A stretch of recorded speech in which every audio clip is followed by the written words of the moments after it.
क्या आपको भी ऐसा लगता है कि किसी के द्वारा गुस्से में कहे गए शब्द हमें अंदर तक तोड़कर रख देते हैं? एक कहानी सुनाता हूं आपको। एक जंगल में एक छोटा सा खरगोश रहता था। एकदम फुर्तीला था, लेकिन बात बात पर नाराज हो जाता था। छोटी सी कोई बात होती कि जंगल के जानवरों के ऊपर नाराज हो गया। सभी लोग उससे परेशान थे। एक बार कछुए ने उसे अपने पास बुलाया और कीलों से भरी हुई एक पोटली उसके हाथ में देते हुए कहा कि जब भी तुम्हें गुस्सा आए, इसमें से एक कील को निकालना और पेड़ के ऊपर ठोक देना।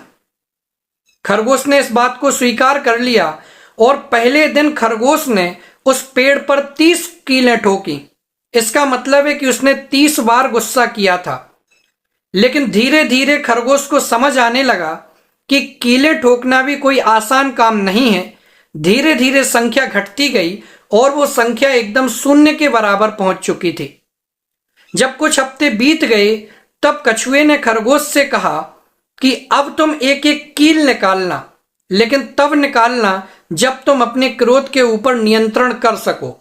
धीरे धीरे करके वो सारी कीलें निकाल ली गईं।